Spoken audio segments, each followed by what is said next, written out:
আমি তোকে ছাড়া বাঁচতে পারবো না। আমার বিজনেস, আমার মিটিং, এই সব কিছু ফেলে তোমার মতো পাগলিকে সময় দেওয়ার মতো সময় আমার হাতে নেই।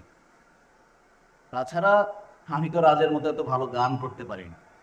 যখন তখন তোমাদের নিয়ে দেয়াল টপকে বাইরে যেতে আমি পারবো। বুঝি।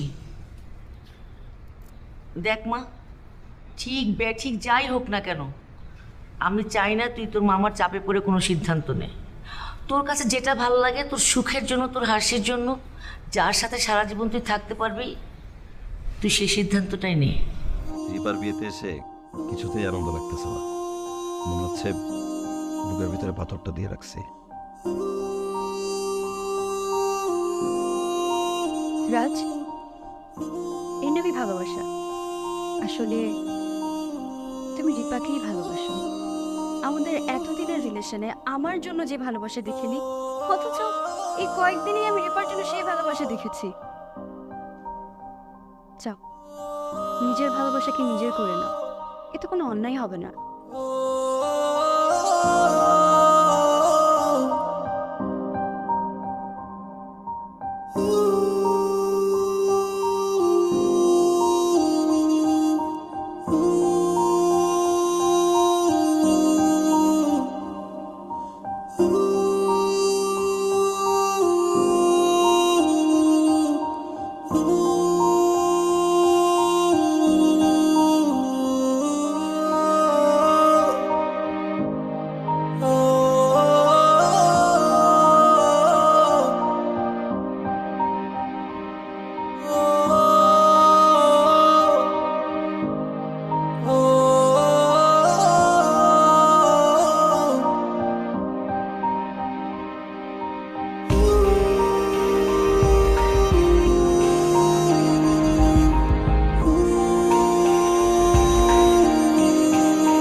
আমি তোকে ছাড়া বাঁচতে পারবো না।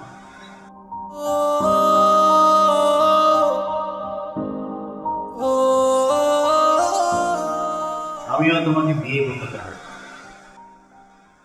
আমার বিজনেস, আমার মিটিং, এই সব কিছু ফেলে তোমার মতো পাগলিকে সময় দেওয়ার মতো সময় আমার হাতে নেই। তাছাড়া আমি তো রাজের মতো এত ভালো গান করতে পারি না।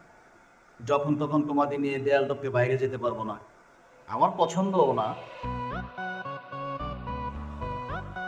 সবার পছন্দ আর একরকম হয় না, আর এটা আশা করাও ঠিক না। ঠিক, আমার জীবনে দরকার এমন একজন জীবন সঙ্গিনী যে বিজনেস রিলেটেড। সে শুধু আমাকে বিয়ে করে ভালোই বাসবে না, আমার অ্যাসিস্ট্যান্টের মতো আমার পাশে থেকে আমার বিজনেসে হেল্প করবে। বিজনেসটা কিন্তু আমি ভালোই বুঝি। ইনফ্যাক্ট আমার প্রোফাইলটাও বিজনেস প্রোফাইল, যেখানে অনেক অনেক ফলোয়ার আছে। আপনি চাইলে আপনার প্রোডাক্টের প্রমোশনটা আমি করতে পারি, আমি মডেলই হতে পারবো। পারবে তো নিয়ে?